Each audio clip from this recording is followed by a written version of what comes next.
Innaka antal alimul hakim. Rabbi shrah li sadri wa yassir li amri wahlul 'uqdatan min lisani yafqahu qawli. Amma ba'du. Alhamdulillah, sama-sama kita hormati Ketua BKMT Kecamatan Bintan Timur, Ketua MT Teluk Sebung, betul ya? Ketua DKM Al-Mau'izah, serta segenap ustazah, segenap pimpinan majelis ta'lim, dan juga tentu saja yang hadir di majelis ini, ibu-ibu, kakak-kakak, adik-adik, anak-anak, nenek-nenek, janda-janda, jomblo-jomblo, yang semoga semuanya dirahmati dan dicintai Allah, disayangi dan disyafaati Rasulullah sallallahu alaihi wasallam. Mudah-mudahan semuanya menjadi perempuan-perempuan yang mulia, wanita-wanita yang mulia, yang hidup berbahagia, mati husnul khotimah, di akhirat masuk surga. Amin ya rabbal alamin. Saudaraku sekalian yang saya muliakan, seperti yang Ibu Ketua tadi bilang, perempuan ini dimuliakan Allah Subhanahu wa taala. Tidak usah cari hal lain memuliakanmu, sebab kita adalah orang-orang yang telah dimuliakan oleh Allah Subhanahu wa taala. Dulu di masa sebelum Islam, perempuan itu dianggap sebagai makhluk yang hina. Kita baca dalam Al-Quran, A'udzu billahi minasyaitonir rajim. Idza busyira bil untha dhalla wajhuhu muswaddan wa huwa kadhib. Yatawara minal qaumi min su'i ma busyira bih. Kata Allah, jika diberi kabar bahwa anaknya telah lahir perempuan, bahwa istrimu telah melahirkan seorang anak perempuan, busyir. Kata Allah, jika diberi kabar gembira bahwa yang anakmu telah lahir perempuan, dhalla wajhuhu muswaddan, wajah mereka segera menghitam, wa huwa kadhim, dia marah. Masa jahiliyah, orang kalau dikasih tahu istri kamu udah melahirkan, laki perempuan, perempuan, mukanya merah padam karena marah. Ya tawara minal qaum, ngumpet-ngumpet dari kaumnya, sembunyi dari kaumnya. Jangan sampai ada orang lain dan dengar berita tersebut, dia mau menghabisi nyawa putrinya sebelum orang di kampungnya tahu bahwa dia punya anak perempuan. Sampai ada bu yang kalau istrinya melahirkan itu dibuatkan lubang. Begitu anaknya keluar, dilihat anaknya laki atau perempuan. Kalau laki-laki, putuskan tali pusarnya, selamatkan. Begitu lahir anaknya perempuan, putuskan tali pusarnya, dikuburkan. Sebelum sang ibu sempat melihat seperti apa rupa anak perempuannya. Alhamdulillah kita gak hidup di zaman itu bu.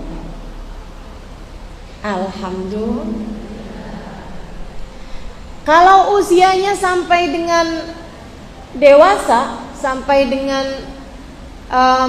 besar gitu, dibiarkan, itu pun juga hanya menjadi, mohon maaf, pelampiasan nafsu seksual kaum laki-laki belaka.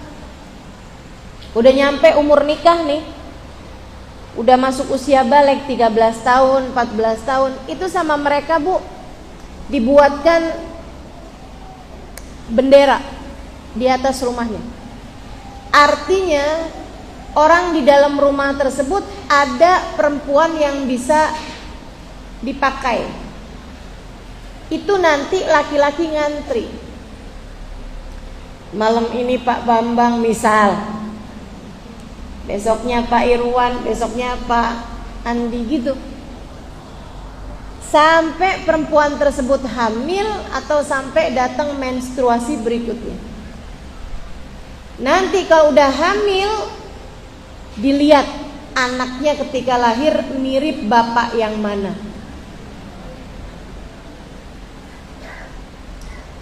Itu dulu masa jahiliyah, perempuan dianggap hina, kayak barang aja, kayak rahim tempat laki-laki menitipkan spermanya gitu.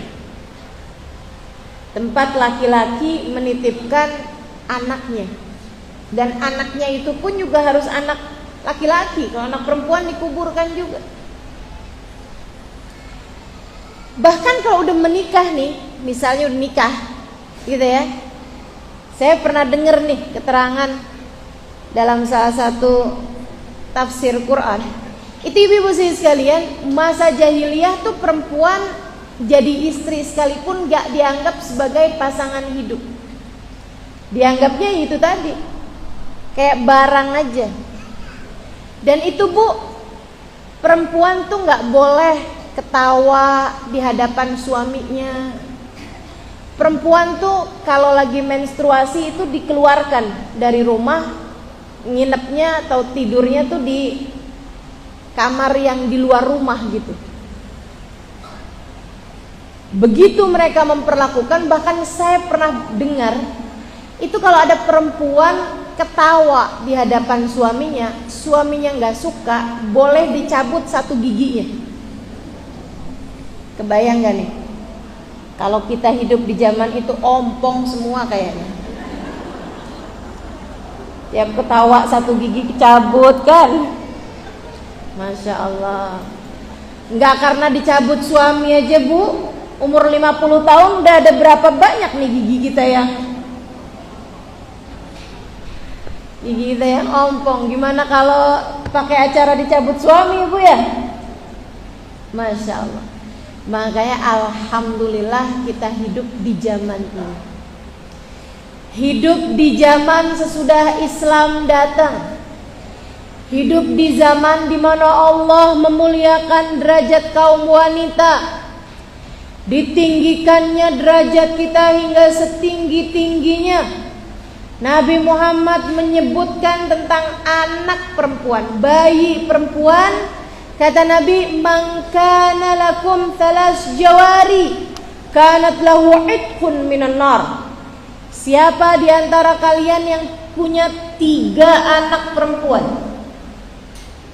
dibesarkan, dididik, dimanjakan, diajari sampai ketiganya menjadi perempuan-perempuan solehah, kenal Allah, kenal Rasulullah, sholatnya benar, pandai menjaga diri, auratnya tertutup rapi, dia tidak nakal terhadap hal-hal yang lain, dia tidak genit kepada laki-laki. Ibu-ibu sekalian, kata Nabi Muhammad, siapa di antara kalian yang punya 3 anak perempuan, ketiganya dibesarkan, dididik, diasuh hingga menjadi anak-anak perempuan yang solehah, maka anak perempuan tersebut akan menjadi penghalang orang tuanya dari api neraka. Ketiganya akan menjadi penghalang orang tuanya dari api neraka. Dari Nabi ngomong sesuatu hal yang sangat menyenangkan buat kaum laki-laki pada saat itu, sampai banyak di antara mereka yang angkat tangan. Kaifa bil jariyatain ya Rasulullah? Bagaimana kalau punya anak perempuannya 2 wahai Rasul? Kata Nabi, "Wa man kanat lahu jariyatan." Demikian pula yang punyanya 2 anak perempuan. Artinya keduanya akan menjadi penghalang orang tuanya dari api neraka. Sejak hari itu, kalau seorang istri melahirkan, suaminya nanya juga, istrinya udah melahirkan laki atau perempuan? Laki-laki. Alhamdulillah. Perempuan, alhamdulillah. Alhamdulillahnya lebih kenceng lagi. Ada penghalang saya dari api neraka. Begitu pikir sang ayah. Demikian pula bagi ibu. Punya anak perempuan akan menjadi penghalang orang tuanya dari api neraka.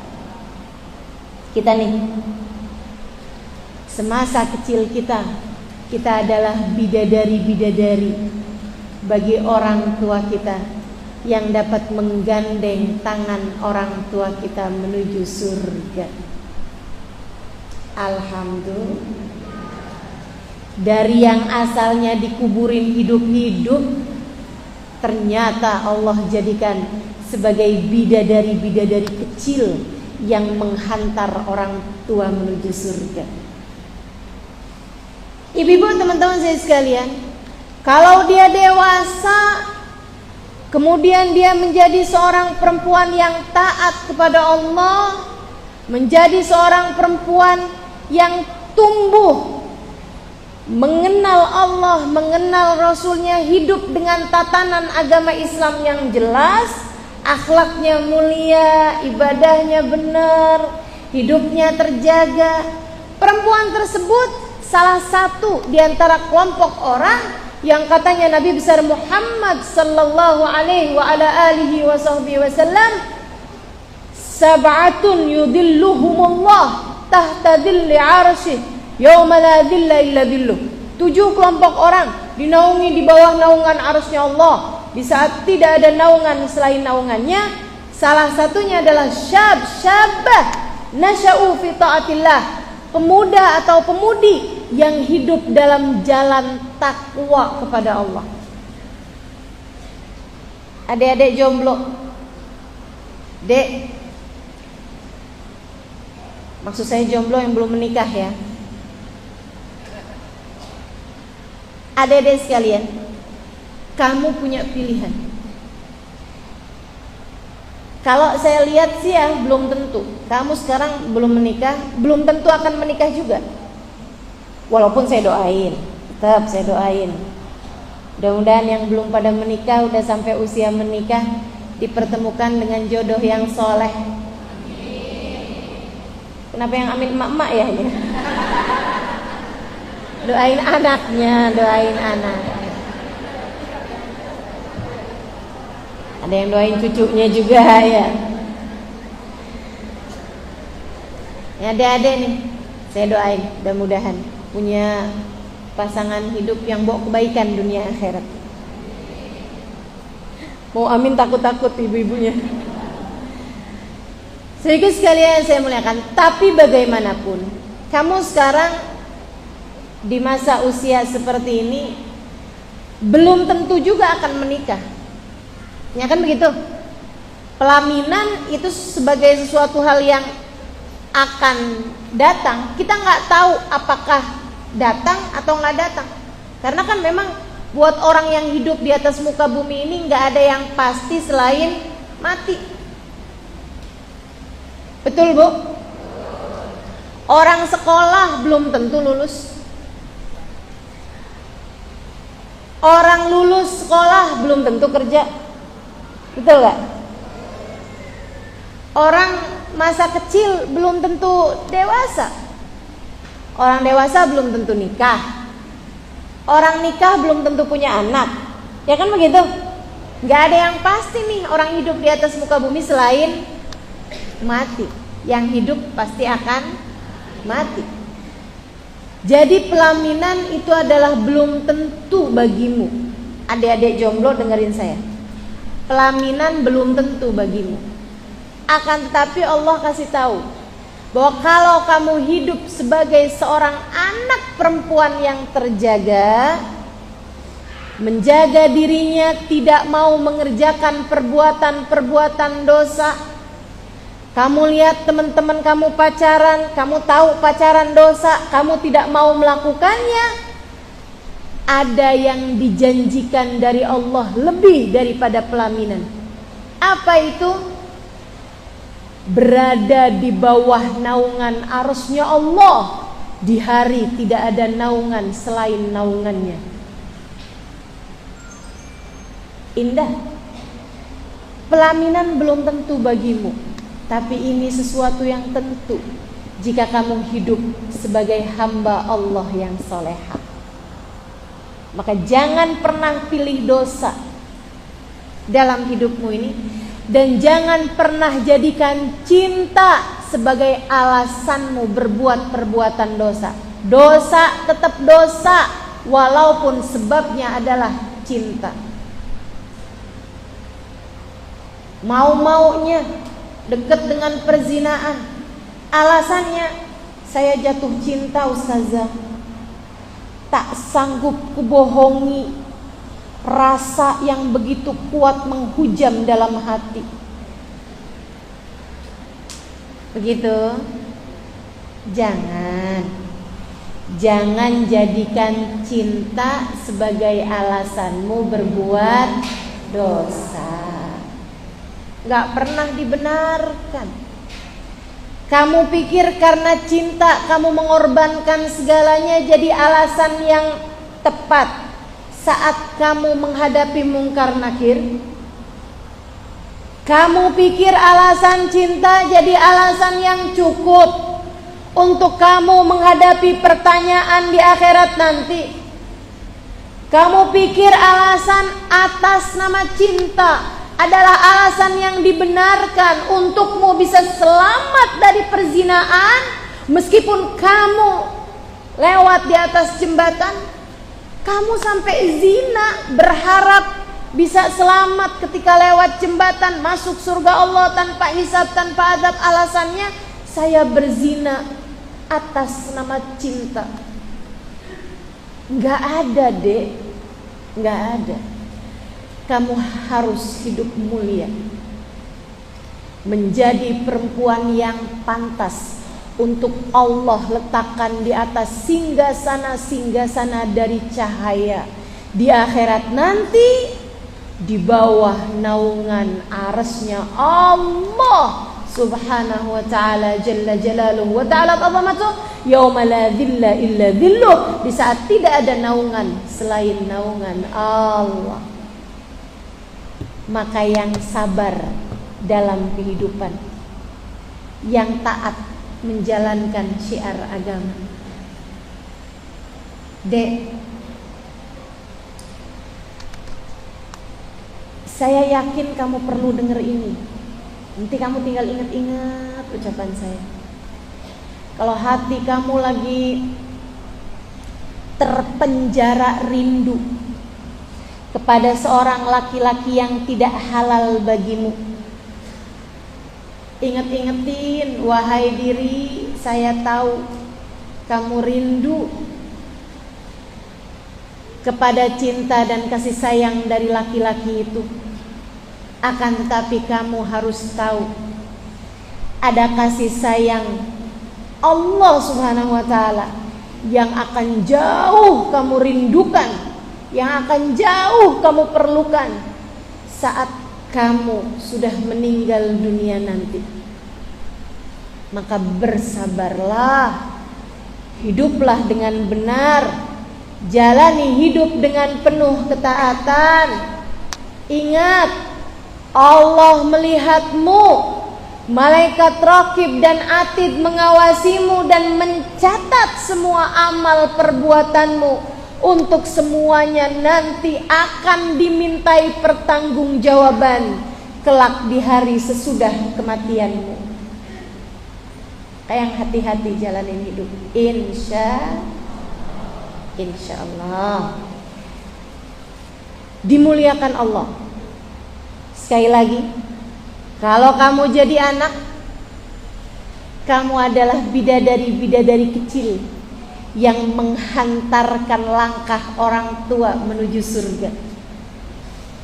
Kalau jadi seorang pemudi, kalau jadi remaja dan kamu pandai menjaga diri, kamu adalah seorang yang dipersiapkan Allah untuk ada di bawah naungan arsy-Nya.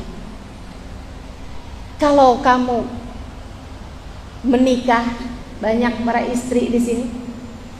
Kalau kamu menikah, maka kamu dimuliakan Allah dengan apa yang disebutkan Nabi sebagai perhiasan terindah, dengan apa yang disebutkan Nabi sebagai kenikmatan terindah yang ada di atas muka bumi ini, dengan sabda beliau, ad-dunya mata' wa khairu mata'iha al-mar'atu salihah. Dunia itu adalah mata, adalah kesenangan. Dunia ini ada kesenangannya. Di dunia ada kesenangannya. Silahkan bagi ibu yang membawa anaknya boleh dikondisikan dekat dengan pintu keluar sehingga tidak mengganggu konsentrasi yang lainnya. Terima kasih.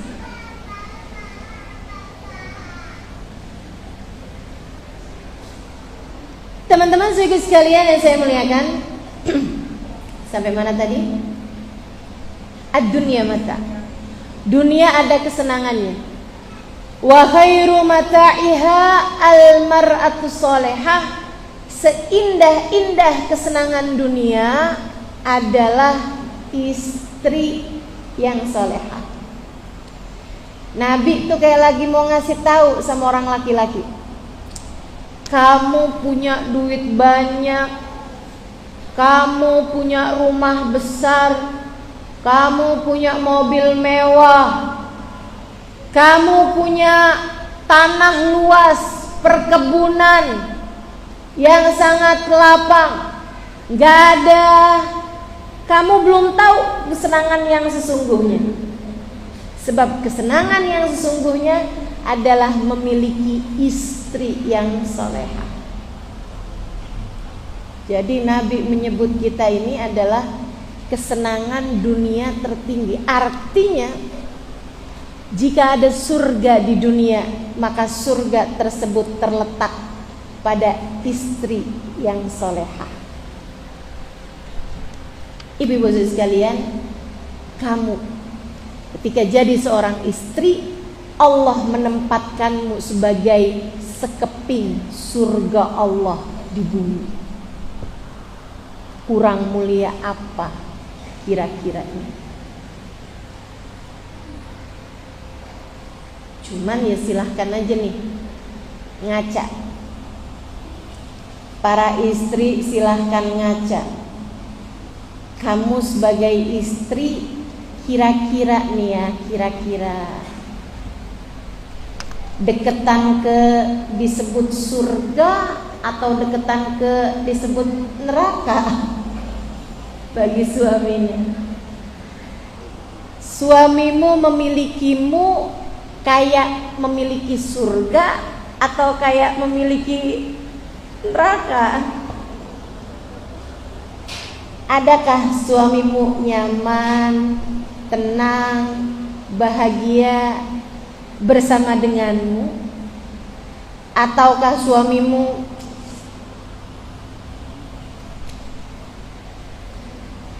tidak nyaman, sumpek, ruwet, ribet, kacau, amburadul,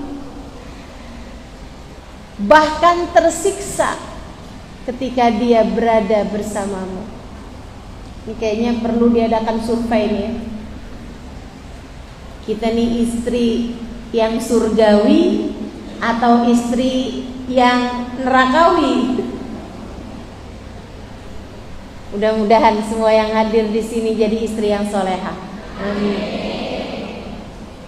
Amin ya rabbal alamin. Saudaraku sekalian yang saya muliakan, ini jadi istri sekeping surga Allah di bumi. Kalau jadi ibu, Allah memuliakanmu dengan luar biasa. Allah jadikan surga itu turun ke bawah telapak kakimu dan mengatakan al-jannatu tahta aqdamil ummahat. Surga berada di bawah telapak kaki ibu. Kamu seret kemanapun kamu pergi. Masya Allah, Masya Allah. Ibu adalah surga bagi anak-anaknya. Demikian Allah menempatkanmu di atas muka bumi ini. Saudaraku sekalian, betapa mulianya derajat yang telah Allah Subhanahu wa taala tinggikan kaum perempuan pada derajat tersebut. Jadi yang bawa surga di bumi, yang bawa surga bagi suaminya. Makanya Bu, jangan bawa-bawa neraka. Bukan itu loh yang kamu bawa. Kalau ngajakin anak buat sholat yang enak, nah kita sholat yuk nak yuk, ya nanti masuk surga. Jangan bawa-bawa neraka. Sholat cepetan. Enggak sholat, dosa. Kalau dosa kamu masuk neraka. Ada yang begitu? Mana orangnya? Ibu bawa neraka mulu. Nabi menyebutmu yang kamu bawa tuh surga, bukan neraka. Bu, kalau ibu bawaannya sama anak panas mulu, ngomel mulu, marah mulu, kesel mulu, anak sampai jadi nggak betah kalau deket ibunya. Ibu mesti introspeksi diri, ibu mesti berkaca. Nih kenapa ya? Padahal Allah bilang kan yang saya bawa surga di bawah telapak kaki saya. Surga mana yang panas?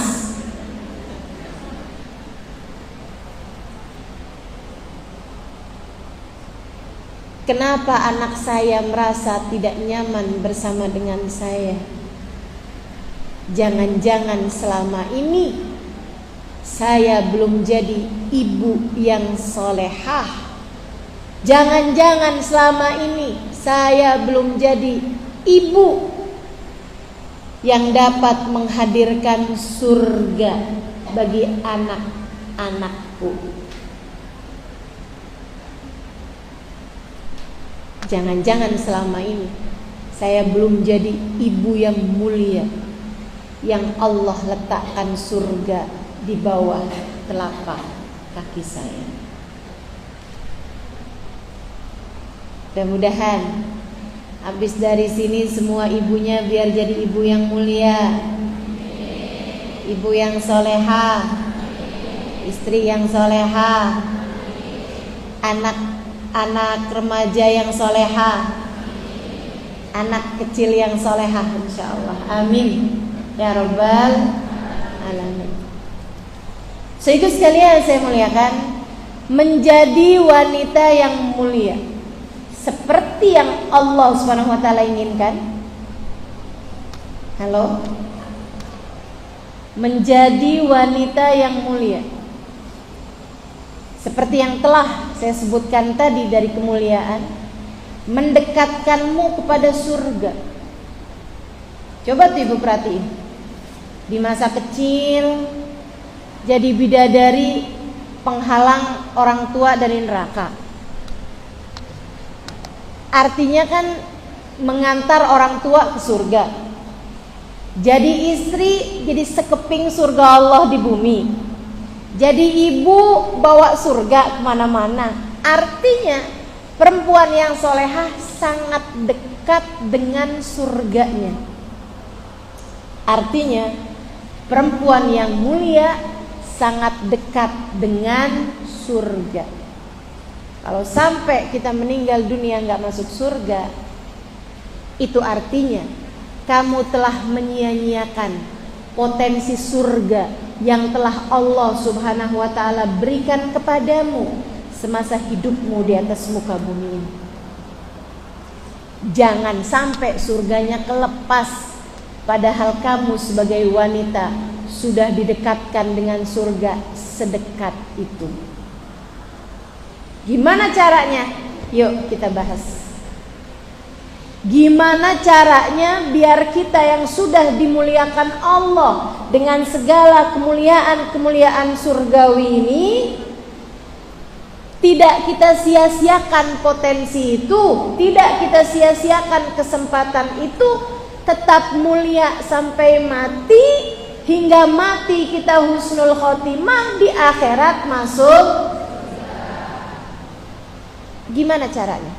Satu, saya ikut sekalian saya muliakan, sebagai perempuan kamu haruslah berilmu. Belajar Bu, belajar Dek. Ilmu agamamu perlu kamu tingkatkan. Masa umur udah sekian, doa iftitah gak tahu artinya? Kamu sholat dari umur berapa? 9 tahun? 10 tahun? Sampai sekarang surat Fatihah yang puluhan tahun kamu baca itu, 10.000 kali kamu baca dalam seumur hidupmu, atau ribuan kali kamu baca dalam seumur hidupmu ini, adakah kamu tidak mengerti maknanya? Bahkan terhadap kewajiban sholatmu, kamu belum mempelajarinya. Pelajari, wahai hamba-hamba Allah yang soleha. Saudariku sekalian, belajari agama Allah. Agama ini indah. Jangan sampai kamu tidak merasakan keindahannya hanya karena kamu tidak punya ketertarikan untuk mempelajarinya. Saya Bu, sepanjang hidup saya banyak belajarnya. Saya pondok pesantren 12 tahun.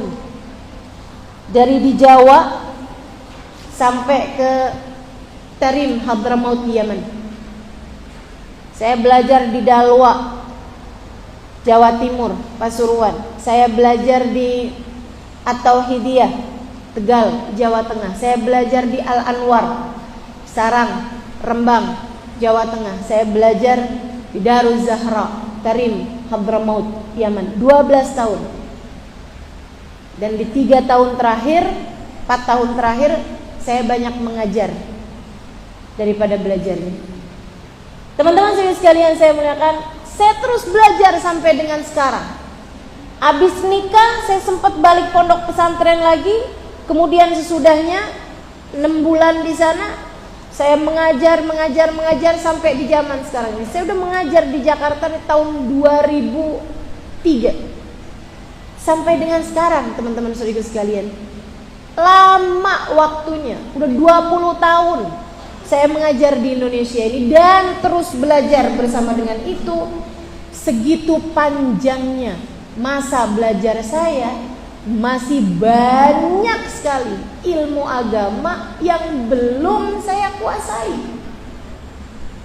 Kenapa gitu? Masih banyak hal yang belum saya tahu. Padahal saya sudah serajin ini belajar, sepanjang ini belajar.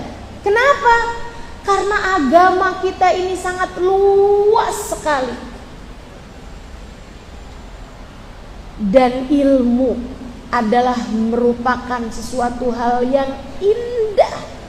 Saudara sekalian yang saya muliakan, nikmat terbesar yang Allah Subhanahu wa taala berikan dalam kehidupan saya sesudah iman adalah nikmatnya berguru dan mempelajari ilmu.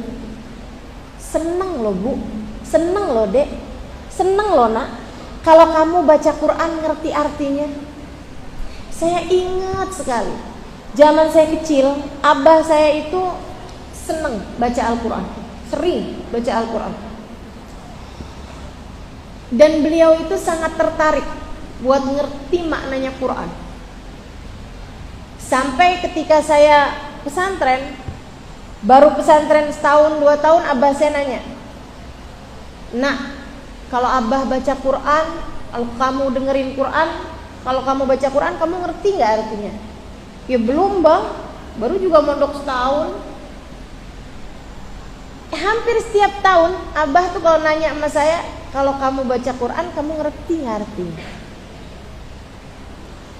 Dan saya banyakannya belum ngerti sampai saya udah kayak 5 tahun, 6 tahun mondok pesantren, saya udah ngerti banyak nahwu, shorof, bahasa Arab gitu.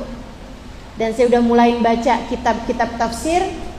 Abah saya tanya, kalau Abah baca Quran kamu ngerti nggak artinya? Saya bilang, saya akan bukakan tafsir Quran, nanti saya akan kasih tahu Abah mana ayat yang Abah mau tahu artinya. Abah saya kayak nganggep saya belum pinter nih anak saya, masih harus buka kitab dulu. Sampai saya pesantren di Tarim, Hadramaut, Yaman, bergaul dengan orang Arab, tiap hari berbahasa dengan bahasa Arab. Lama kelamaan mulai ngerti Quran, mulai banyak belajar, mulai ngajar tafsir Quran. Mulai kalau baca Quran ngerti maknanya. Kalau saya nggak ngerti, saya buka tafsirnya, ada beberapa kata yang mungkin saya nggak paham, saya pelajarin sebab nuzul dan lain sebagainya. Saya pulang dari Tarim tahun 2002. Abah saya tanya, nah kalau Abah baca Quran, kamu dengar, kamu ngerti nggak artinya? Saya bilang, insya Allah. Insya Allah. Abah mau tahu arti yang mana? Dan itu mata Abah saya berbinar-binar, bahagia gitu, senang. Abah saya bilang, dikasih gunung emas nggak seseneng Abah punya anak yang ngerti Al-Quran. Walaupun saya tahu nggak akan ada juga yang ngasih gunung emas sama Abah saya. Teman-teman sekalian, saya muliakan ilmu, terutama buat kita nih kaum perempuan. Saya teman-teman banyak mengajar, bahkan di luar negeri. Saya punya kajian rutin di Singapura, saya punya kajian rutin di Malaysia,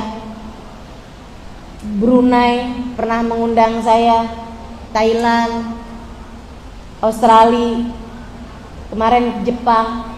Ikut sekalian saya muliakan, ketika saya sampai di negara-negara macam-macam itu, saya suka nanya gitu, di sini apa yang kurang? Mereka bilang, di sini ustazah kami kekurangan ustazah, kekurangan para ustazah. Sama halnya dengan kalau saya tanya di Bintan sini, kekurangan dokter apa nggak di Bintan? Enggak, ada dokter. Kekurangan penjahit nggak di Bintan? Enggak, banyak penjahit. Kekurangan bidan nggak di Bintan? Banyak. Kekurangan ustazah nggak di Bintan? Halo? Kurang? Kurang. Kamu bingung mau nanya. Ada seorang laki-laki ngomong begini sama istrinya, jatuh talak apa enggak? Orang bingung mau nanya kemana. Orang bingung menghadapi, saya keluar darah sekian hari, kemudian terhenti sekian hari, kemudian keluar darah lagi, haid kah, istihadah kah, saya sholat, apa saya nggak sholat, bingung nanyanya sama siapa. Saudaraku sekalian yang saya muliakan, mari Bu, sebagai perempuan, kamu harus jadi perempuan-perempuan yang berilmu.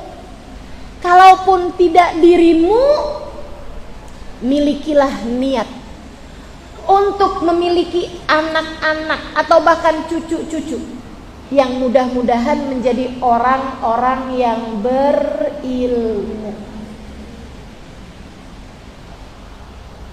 Dalam pikiranmu itu, jangan segala-gala urusannya materi. Kamu kepengen anak kamu jadi apa? Orang kaya lah.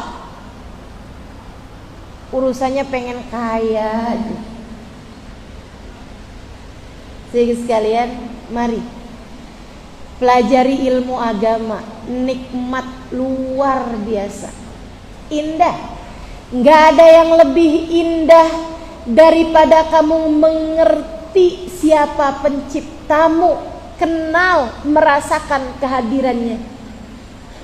Nggak ada yang lebih indah dalam hidup daripada kamu kenal manusia paling indah, manusia paling mulia, manusia yang jadi calon pemimpin surga, manusia yang kamu dapat meminta pertolongan syafaat darinya, Nabi besar Muhammad sallallahu alaihi wa ala alihi wa sahbihi wasallam.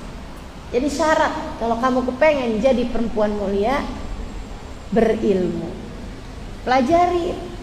Ustazah udah telat belum sih? Sudah tua? Belum. Hadiri majelis-majelis ilmu. Gak banyak ustazah. Buka.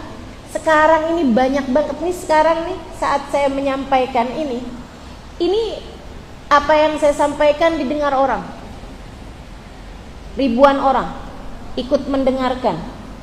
Bersama denganmu saat ini ada ribuan orang yang juga ikut mendengarkan kajian saya ini dari berbagai macam daerah, bahkan dari berbagai macam belahan dunia.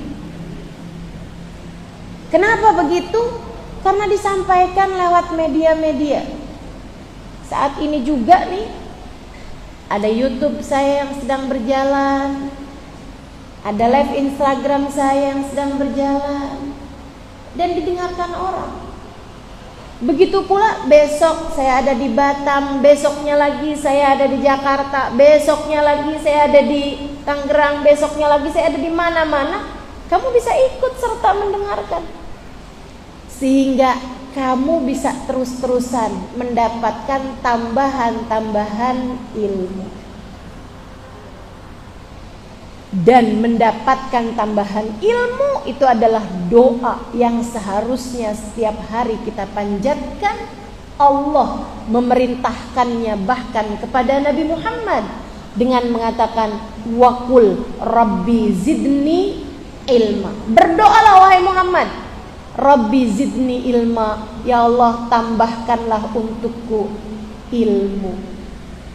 Enggak minta tambahan harta, enggak minta tambahan makanan, enggak minta tambahan luasnya rumah atau kendaraan. Allah minta, Allah memerintahkan Nabi besar Muhammad untuk berdoa. Minta wahai Muhammad, minta. Minta apa ya Allah? Qul rabbi zidni ilma, ya Allah tambahkanlah ilmu untukku.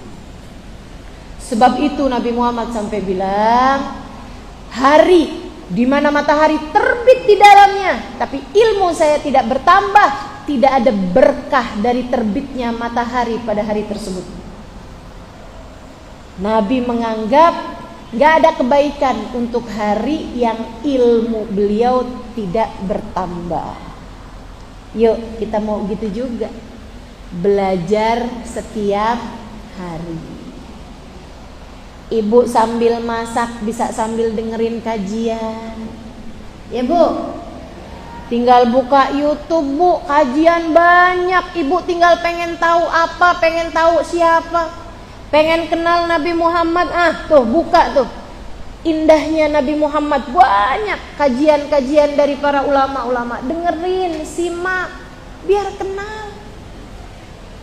Kasih sayang Allah, buka aja. Banyak kajian-kajian dari para ustadz, dari para kiai, dari para ustadzah, dari para ulama-ulama, agar harimu semakin hari semakin berkah, insya.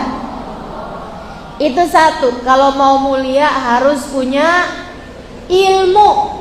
Yang kedua, kalau mau mulia harus kuat iman. Kalau mau mulia harus kuat iman. Satu, punya ilmu. Dua, kuat iman. Gimana iman yang kuat? Iman yang kuat yang yakin bahwasanya pengendali kehidupan adalah Allah. Yang ngasih sehat Allah, yang ngasih sakit, yang ngasih rejeki, yang nyabutnya rejeki, yang ngasih hidup, yang mematikan Allah. Kamu harus punya keimanan seperti itu. Jangan sampai imanmu salah-salah. Saya nih sakit, berarti saya sakit nih nggak sembuh kalau saya nggak minum obat ini. Obat ini menyembuhkan saya. Yakin bahwa obatnya yang menyembuhkan, bukan Allahnya yang menyembuhkan. Dokter itu tuh yang bisa nyembuhin saya, nggak ada yang lain. Dia aja tuh satu yang bisa nyembuhin saya. Atau bahkan mbah dukun itu tuh yang bisa nyembuhin saya. Teman-teman sekalian yang saya muliakan, nggak ada ceritanya begitu. Obat, dokter, air doa dari orang misalnya gitu, itu hanyalah sarana Allah memberikan kesembuhan. Hanyalah sebab Allah memberi kesembuhan. Sang penyembuh itu sendiri hanya satu, namanya Allah. Dulu Nabi Musa ada sakit. Orang-orang datang berkunjung. Wah, Nabi Musa sakit apa? Iya nih, saya sakit misalnya ya, saya sakit batuk nih, gatal tenggorokan. Oh, Nabi Musa, sakit ini nih obatnya daun miana, misal ini ya. Pokoknya Nabi Musa sakit, saya nggak pasti sakitnya apa, yang pasti beliau sakit. Semua orang menyarankan Nabi Musa untuk minum daun tertentu yang semua orang tahu bahwa itu adalah biasa dijadikan sebagai obatnya. Nabi Musa bilang, Allah lah yang maha menyembuhkan, saya nggak perlu minum daun tersebut. Sakitnya lama nggak sembuh-sembuh, sampai waktunya Nabi Musa berbincang-bincang dengan Allah di Bukit Sinai. Nabi Musa tanya, Ya Rabb, amradtani falam tashfini. Ya Allah, Engkau memberikanku sakit, tapi Engkau belum memberi kesembuhan padaku. Kau memberiku sakit, tapi tidak menyembuhkanku, ya Allah. Allah bilang, wahai Musa, salah satu dari sunnahku, aku jadikan kesembuhan penyakitmu ini ada pada daun miana yang disebut-sebut orang itu. Maka berobatlah, Bu. Disitulah kesunahannya berobat, untuk agar Allah memberikan sebab kesembuhan. Kan begitu, menjalani sunnatullah. Ibu-ibu kalau sakit ya berobat, Bu. Jangan dibiarin aja juga. Anak sakit panas kejeng, terus kamu bilang, ya udah biarin aja dah, kalau Allah mau dia sembuh juga. Ya enggak gitu modelnya. Ibu bawa ke rumah sakit, kan begitu ya. Ibu-ibu sekalian, jadi Nabi Musa pun sepulang dari berbincang dengan Allah, nyari itu daun, dibuat sama Nabi Musa, diminum sama Nabi Musa. Subhanallah, Nabi Musa pun sembuh. Tapi tetap berkeyakinan bahwa yang menyembuhkan adalah Allah. Allah bilang, aku letakkan kesembuhanmu itu pada daun tersebut. Beberapa tahun kemudian Nabi Musa sakit lagi, sama lagi. Misalnya sakit batuk lagi nih. Nabi Musa cepet-cepet cari daun miana, diminum tuh daun, gak sembuh juga. Diminum lagi ramuannya tuh daun, gak sembuh juga. Diminum lagi, sampai berhari-hari Nabi Musa minum daun tersebut, gak sembuh juga. Sampai waktu Nabi Musa berbincang sama Allah. Kata Nabi Musa, Ya Allah, amradtani falam tashfini. Ya Allah, Engkau memberiku sakit dan Kau tidak memberikan padaku kesembuhan, padahal aku sudah minum daun tersebut, ya Allah. Kata Allah, untuk mengingatkanmu, wahai Musa, bahwa bukanlah daun itu yang menyembuhkan, hanya aku sendirilah yang dapat menyembuhkan. Jadi ikhtiar iya juga, doa iya juga. Itu adalah iman kita. Jelas, Bu? Jelas deh. Ini yang sering gak jelas nih. Bagian dari keimanan adalah meyakini bahwa tidak ada yang dapat memberikan rezeki selain Allah. Bukanlah suami pemberi rezeki, bukanlah anak yang udah besar pemberi rezeki, bukanlah orang tua pemberi rezeki, saudara pemberi rezeki, bos pemberi rezeki, bahkan pekerjaan pemberi rezeki. Enggak. Semuanya hanyalah sarana, kepanjangan tangan Allah untuk memberikan rezeki kepadamu. Semuanya hanyalah kepanjangan dari rezeki yang Allah Subhanahu wa taala berikan kepadamu. Ibu-ibu sekalian, makanya Bu, ibu kalau doa urusan rezeki, jangan hanya ngedoain suami ibu. Ya Allah, berilah suami hamba, berilah suamiku itu ya Allah rezeki yang luas, yang lapang ya Allah. Kamu lupa rezeki untuk kamu mintakan bagi dirimu. Akhirnya yang dikasih rezeki yang luas suami kamu doang. Ternyata dia pelit. Ternyata dia gak ngasih sama kamu. Akhirnya rezekimu jadi sempit. Kan begitu? Maka saya sekalian, kalau minta urusan rezeki buat kamu, ya minta buat dirimu. Kamu minta rezeki buat anak-anakmu, minta sama Allah Subhanahu wa taala. Enggak usah ajari Allah untuk rezekinya lewat suami, rezekinya lewat siapa, rezekinya lewat pekerjaan, enggak usah. Minta aja langsung rezekinya. Kan begitu? Allahumma rzuqni rizqan halalan thayyiban mubarakan. Ya Allah, berikanlah kepadaku ya Allah, kepada kami ya Allah, rezeki yang halal, yang thayyib, yang berkah. Ibu-ibu sekalian, kenapa gitu Ustazah? Karena Bu, rezeki itu dari Allah. Bisa Allah kasih lewat suami, bisa Allah kasih lewat yang lain. Betul? Kamu jangan sampai membatasi cara Allah memberikan kepadamu rezeki. Sebagai anak bisa jadi nafkahmu masih ditanggung orang tuamu. Tapi kamu kalau minta rezeki, jangan cuma minta ya Allah banyakkanlah rezeki ayahku. Jangan gitu. Minta buat dirimu. Doakan buat ayahmu ya, doakan buat ibumu, buat keluargamu ya. Tapi minta juga untuk dirimu.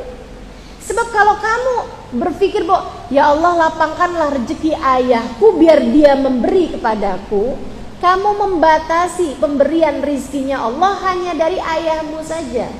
Padahal rezeki bisa datang dari mana-mana. Kata Allah dalam Al-Quran, A'udzubillahi minasyaitonirrajim, wa ma tadri nafsun madza taksibu ghada, wa ma tadri nafsun bi ayyi ardin tamut.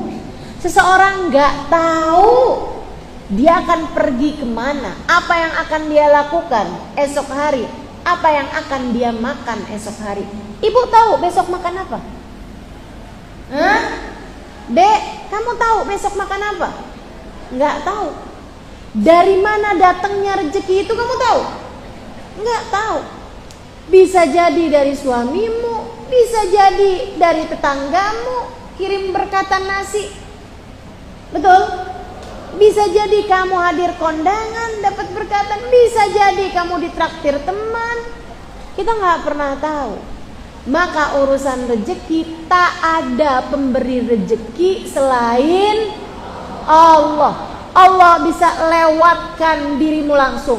Allah bisa jadikan suamimu sebagai sarananya. Allah bisa berikan rezekimu lewat orang tuamu, saudaramu, tetanggamu, temanmu. Maka jangan pernah batasi pemberian rezeki dari Allah SWT. Dan tidak usah khawatir. Kenapa saya tekankan ini? Karena ibu-ibu, biar jangan sampai kamu urusan rezeki bergantung sama manusia.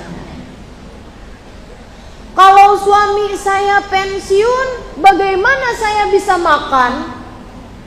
Kalau suami saya berhenti kerja, bagaimana kita bisa makan? Kalau anak saya gak dapat kerjaan, gimana cara saya bisa dapat makan?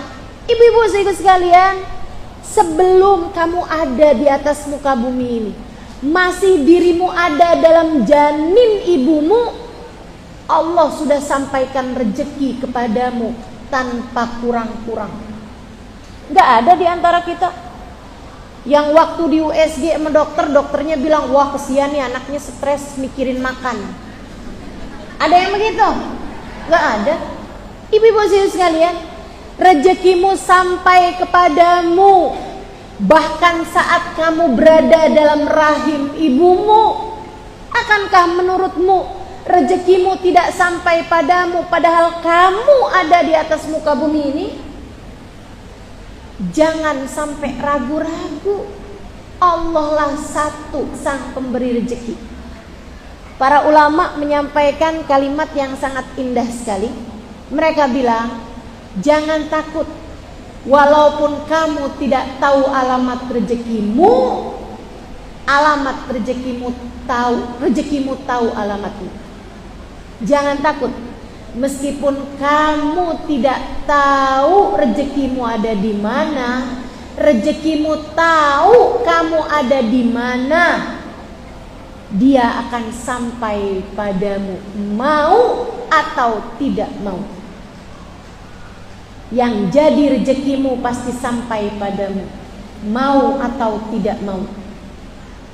Ibu-ibu saudaraku sekalian yang saya muliakan, kamu mau nggak mau yang jadi rezekimu sampai padamu? Bu, kita cek apakah air ini adalah rezeki saya? Ternyata iya. Sebab ia sampai ke mulut saya. Ia masuk ke dalam tubuh saya. Artinya hari ini Sabtu, tanggal berapa nih? Sabtu 17 Juni jam 10.06. Rezeki saya adalah air mineral water Sanford. Ya, air mineral judulnya Sanford. Tuh, kayak di Amerika kan saya. Nama airnya, Masya Allah. Rezeki yang harus sampai padamu pasti sampai, mau atau tidak mau. Kalau dimakan orang, diminum orang, itu artinya bukan rezekimu. Jadi kamu gak bisa bilang sebenarnya itu adalah rezeki saya yang dia rebut. Gak ada, Bu. Rezeki itu gak pernah salah alamat. Tapi ustazah, ada orang nipu orang, ada koruptor makan harta rakyat. Itu kan sebenarnya rezekinya rakyat yang dia makan. Ibu-ibu saudaraku sekalian, enggak, Bu. Kalau dia makan artinya rezeki dia. Betul begitu ustazah? Iya. Akan tetapi karena dia mencarinya dengan cara yang haram, maka rezeki dia pada hari itu adalah rezeki yang haram. Karenanya kita urusan rezeki ini, Bu, mesti minta sama Allah rizqan halalan thayyiban mubarakan. Jangan asal rezeki mintanya. Jangan asal banyak mintanya. Minta rezeki yang halal, yang thayyib, yang bawa berkah bagi hidup dunia maupun akhirat kita. Gitu. Kalau saya lihat-lihat ya, rezeki itu, Bu, mirip aja. Antara orang kaya sama orang miskin, rezekinya mirip aja. Masa sih ustazah? Iya. Ibu-ibu saya sekalian, orang miskin pada nggak bisa kebeli stik yang mahal-mahal. Orang kaya, Bu, banyak yang kena kolesterol, nggak boleh makan stik.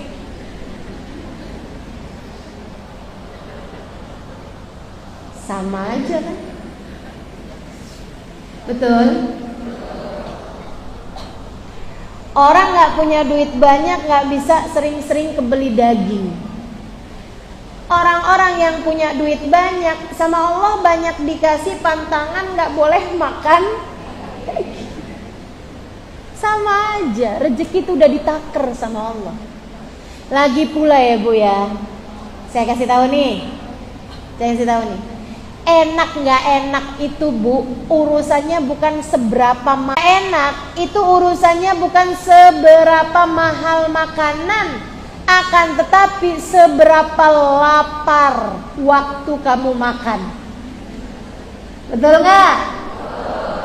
Lauk paling enak, makanan paling enak adalah makanan yang berlauk lapar.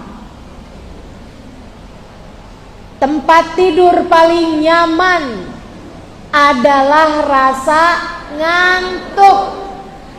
Makanya saya suka lihat ibu-ibu di majelis taklim di masjid di pojokan ngantuk aja. Tidur aja Bu. Saya ngomong apaan nggak tahu dah. Begitu dia dibangunkan, Waalaikumsalam warahmatullahi. Dari awal alhamdulillah sampai dia udah bangun, Waalaikumsalam warahmatullahi wabarakatuh. Enak bener tidurnya. Kenapa? Ngantuk. Tempat tidur paling nyaman beralaskan ngantuk. Makanan paling enak berlauk lapar. Makanya kalau lagi buka puasa, es teh manis rasanya enak bener. Betul? Kalau hari-hari biasa nggak puasa, biasa-biasa aja rasanya, kan? Gitu. Maka kalau aku pengen makan enak, laparkan dirimu. Enak tuh pasti makanannya. Gak usah cari makanan mahal-mahal, cukup dengan laparkan dirimu. Masya Allah. Baik, maka pemberi rizki yang sejati adalah Allah. Jangan nuntut suami, jangan nuntut anak. Nak, mama kan udah sekolahkan kamu tinggi-tinggi, mama sudah bayarkan bulanan, mama sudah bayar semesteran buat kamu kuliah. Sekarang saatnya nak, mama menganggur, mama di rumah, sekarang kamu yang bagian ngasih rezeki sama mama. Gak ada orang bisa ngasih rezeki itu, gak ada. Yang bisa ngasih rezeki cuma satu, namanya. Sisanya yang lain sama-sama tukang makan rezekinya Allah. Yang ngasih rezeki cuma satu, Allah. Sisanya yang lain adalah pemakan rezeki dari Allah, pengguna rezeki dari Allah Subhanahu wa ta'ala. Karenanya urusan rezeki cukup bagimu untuk qanaah, syukur, dan berdoa meminta kepada pemiliknya. Saya ajarin nih buat orang Bintan dan buat semua yang mendengarkan kajian saya. Saya ajarkan beberapa hal yang mendatangkan rezeki. Biasanya kalau mak-mak nih langsung tertarik nih, langsung siap-siap bolpen. Kalau masuk rumah, baca ucap salam, kemudian bacalah surat Al-Ikhlas. Assalamualaikum, Al-Ikhlas. Enggak gitu. Salah. Assalamualaikum, Bismillahirrahmanirrahim. Qul huwallahu ahad, Allahus samad, lam yalid wa lam yulad wa lam yakul lahu kufuwan ahad. Berapa kali Ustazah? Sekali boleh, 3 kali boleh. Udah gak usah kebanyakan, ntar gak masuk-masuk. Sambil berdiri apa sambil jalan Ustazah? Boleh lah. Boleh sambil berdiri, boleh sambil jalan. Udah masuk dalam rumah nih, udah di area rumah. Tiap masuk ke rumah begitu. Diajarkan Nabi kepada seorang sahabatnya. Ya Rasulullah, daqat alayya dunya. Wahai Rasul, dunia sempit bagi saya Rasulullah. Susah bener saya nih Rasul urusan dunia nih. Hutang di mana-mana. Kami usaha ini bangkrut, kami usaha ini gagal, kami usaha ini ketipu orang. Bagaimana kami nih Rasul? Kami sampai merasa sempit dunia ini Rasul. Pergi ke sana ketemu orang yang mungkin akan nagih hutang, ketemu di sana, pergi ke sana ketemu sama orang yang kami punya hutang sama dia, nggak enak rasanya Rasulullah, hutangnya belum juga kami bayar. Nabi kemudian mengajarkannya, idza dakhalta baitak, kalau kamu masuk rumah, fasallim ala ahli, ucapkan salam kepada yang ada dalam rumah. Assalamualaikum warahmatullahi wabarakatuh. Assalamualaikum warahmatullahi, dengan ya, atau assalamualaikum, seenggaknya begitu. Saudara sekalian saya muliakan, tsumma qul, kata Nabi, kemudian bacalah Al-Ikhlas, surat Al-Ikhlas, bacalah surat Al-Ikhlas. Dia pun mengamalkannya. Masuk ke rumah, bismillahirrahmanirrahim, habis ucap salam. Nanti dia pergi dari mana masuk ke rumah, assalamualaikum warahmatullahi wabarakatuh, bismillahirrahmanirrahim. Kalau dia nggak ngapa-ngapain, keluar lagi dari rumah, masuk lagi, assalamualaikum warahmatullahi wabarakatuh. Teman-teman sekalian, diamalkan sebulan, 2 bulan, 3 bulan, 4 bulan, 5 bulan. Beberapa waktu kemudian datang kembali ia kepada Nabi Muhammad, ya Rasulullah, ittasa'at alaina dunya, jazakallah anna khaira. Makasih banyak wahai Rasul, makasih banyak atas pelajaran wahai Rasul. Sekarang dunia udah jadi luas buat kami. Tadkhul alaina dunya wa nahnu raghimin. Dunia udah masuk dalam rumah kami Rasulullah, kayaknya nggak cuma dari pintu, dari jendela-jendela juga. Luber dunia kami Rasulullah. Hutang udah semuanya kami bayar. Alhamdulillah, terima kasih wahai Rasulullah. Nah, ini tinggal diamalkan. Insya Allah. Saudara sekalian yang saya muliakan, iman kamu perlukan untuk membuatmu mengerti bahwa pengatur kehidupan hanyalah satu, namanya Allah. Yang ketiga, perempuan mulia kalau punya hal-hal ini. Yang pertama, punya ilmu, membuat dia ngerti caranya sholat, caranya wudhu, caranya ibadah, sah puasanya. Kalau dia pergi haji, pergi umroh, sah ibadahnya di sana karena dia pelajari ilmunya. Kalau datang puasa, sah puasanya. Terhadap urusan sesucinya dia mengerti, dia paham gitu terhadap ibadah yang dia jalani.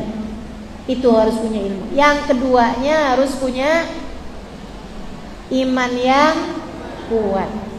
Teman-teman sekalian, yakin bahwasanya penentu kehidupan hanyalah Allah Subhanahu.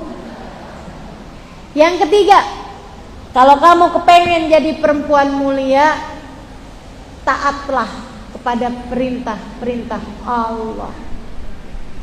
Disuruh sholat jangan tinggal, disuruh nutup aurat pada tempat-tempatnya dilaksanakan. Kan begitu. Kita nih Bu nih bukan diwajibkan berkerudung, akan tetapi wajib auratmu itu, yaitu rambutmu dan anggota tubuhmu, tidak terlihat oleh laki-laki yang bukan mahram. Itu wajibnya. Jadi bukan artinya kamu di hadapan suami juga harus kerudungan, kaos kakian, sampai mau tidur suaminya bingung. Kamu mau tidur? Iya. Kok kayak mau pengajian? Kerudungan lengkap. Gak gitu. Jadi yang namanya nutup aurat itu ketika diperlukan, yaitu di hadapan laki-laki yang bukan mahram. Makanya kenapa sekarang saya buka, Ustazah bukannya pakai cadar? Iya. Kok kalau di majelis Ustazah nggak pernah pakai cadar? Iya. Kenapa gitu? Karena tidak saya perlukan. Di majelis ini semuanya aman, perempuan semuanya. Tidak ada yang foto, tidak ada yang video. Kalau kerjain itu berarti dia nggak amanat. Kalau orang nggak amanat, saya serahkan kepada Allah.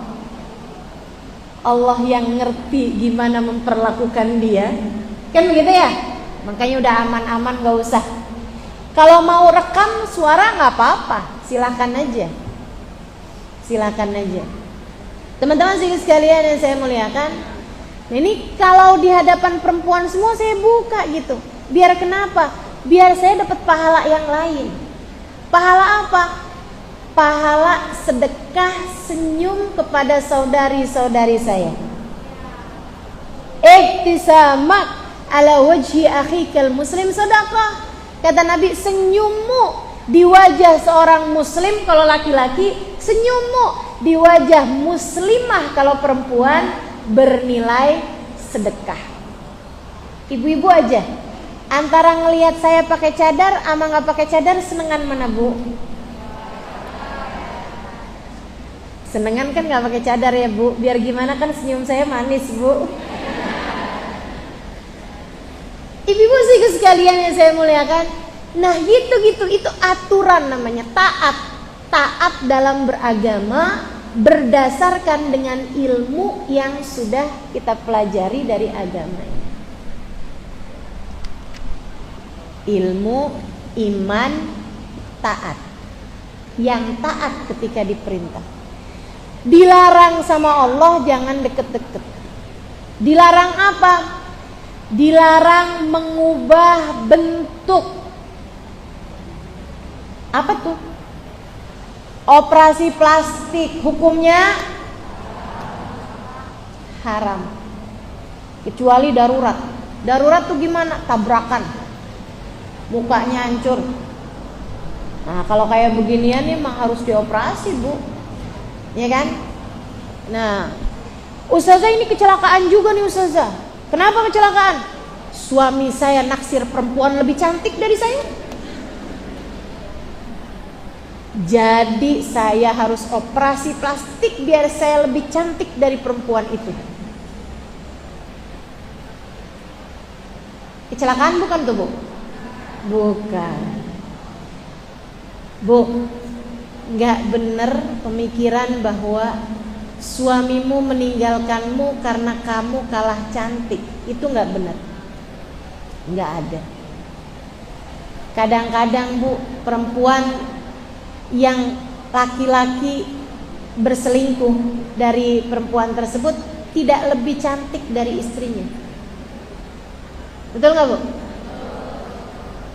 Itu yang bilang betul punya pengalaman pribadi.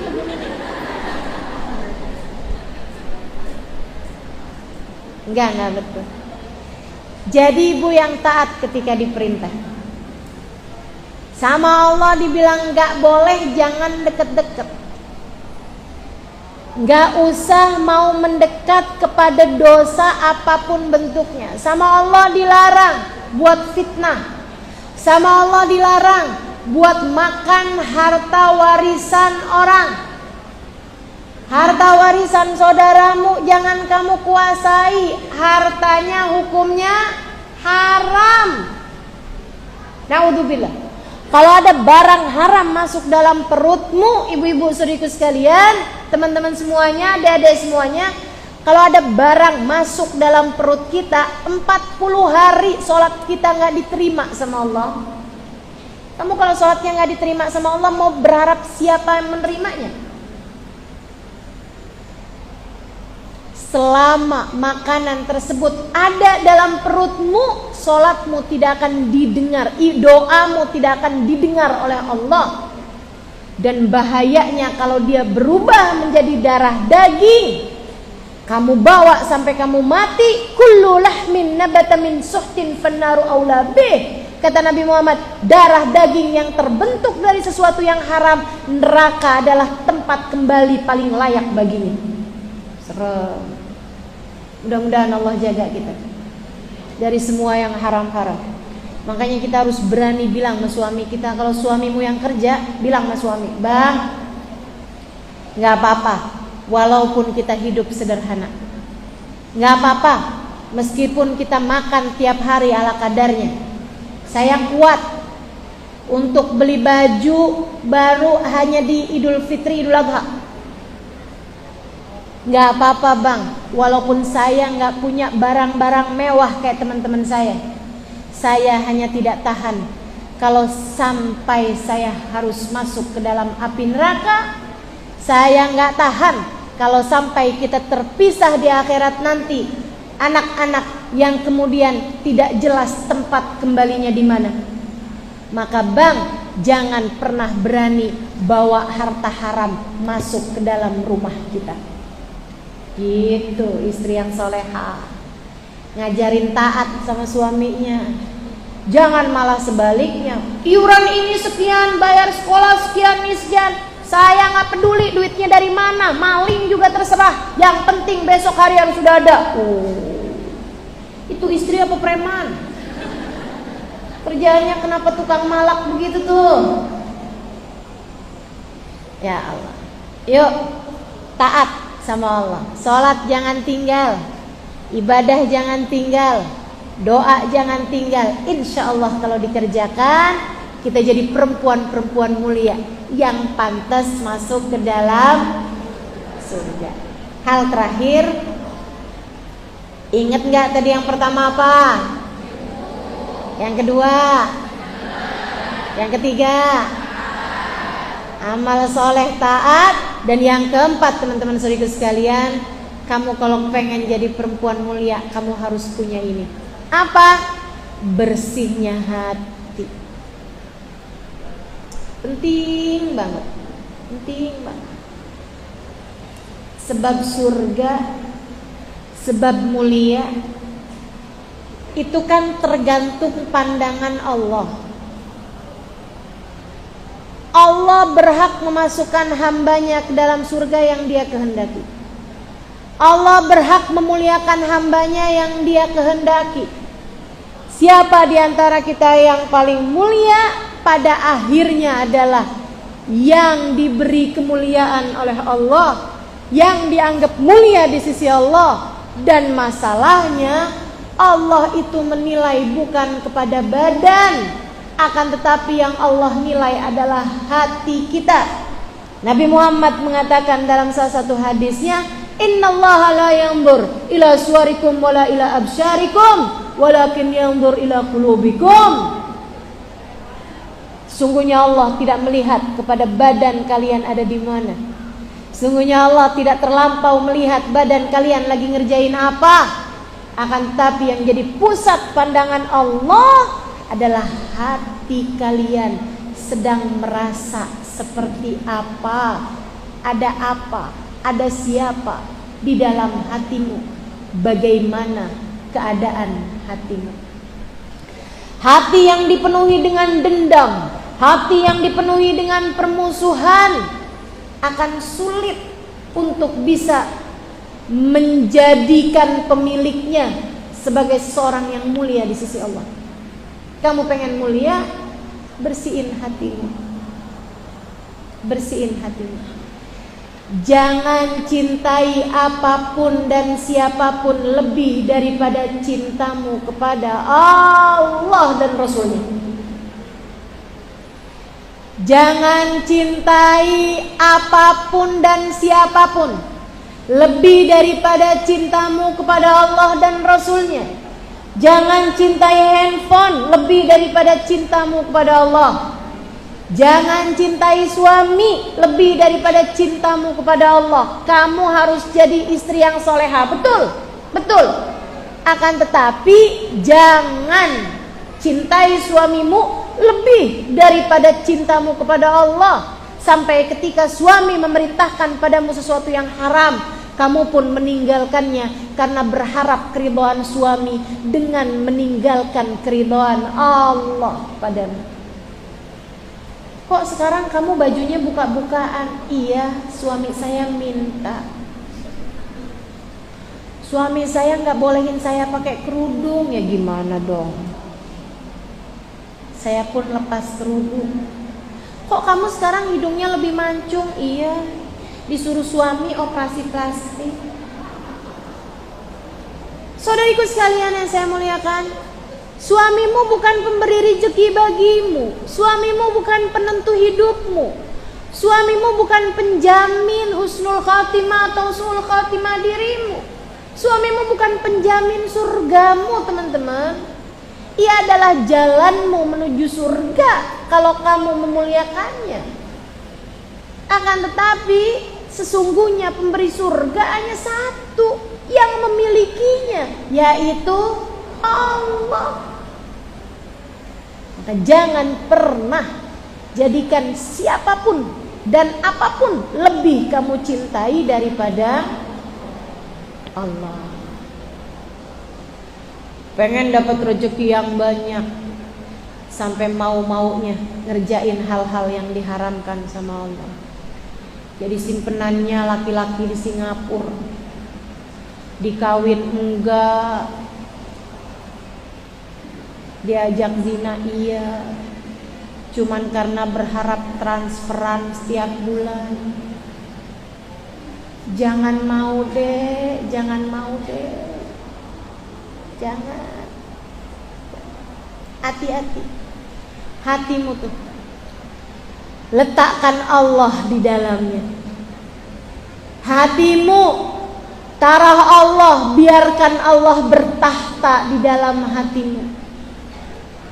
Sebab ketika hatimu Allah lihat tidak mencintai apapun dan siapapun lebih daripada cintamu kepada Allah, Allah pun berkenan untuk meletakkan cintanya di dalam hatimu. Kamu pun hidup bahagia dari dunia hingga kelak di hari akhirat nanti. Jangan biarkan hatimu penuh dengan kebencian terhadap siapapun. Hilangin. Silahkan tengok masing-masing. Pengen jadi perempuan mulia, perhatikan hatimu. Siapa orang yang kamu belum memaafkannya sampai saat ini? Kalau kamu ngerasa ada orang yang saya gak bisa maafin, saya nanti akan pertanggungjawabkan perbuatannya di akhirat. Saya akan minta dia diberdirikan, saya tuntut dia di hadapan Allah. Bu, Kak, Dek, kamu mikir kamu bisa nuntut di akhirat tuh kamu siapa? Panitia? Diangkat jadi panitia akhirat apa? Bisa nuntut orang, berdiriin orang. Kita sama-sama hanya akan menjadi mahkumin. Kita sama-sama hanya akan menjadi orang-orang yang dihakimi di hadapan Allah. Karenanya jauh lebih menyenangkan bagimu jika dari sejak di dunia ini kamu sudah memaafkan kesalahan orang demi kebahagiaan dirimu sendiri, demi kemuliaan hatimu sendiri, demi nilaimu di mata Allah Subhanahu wa taala. Pengen jadi perempuan mulia, Allah harus lihat hatimu bersih dari segala kebencian terhadap siapapun.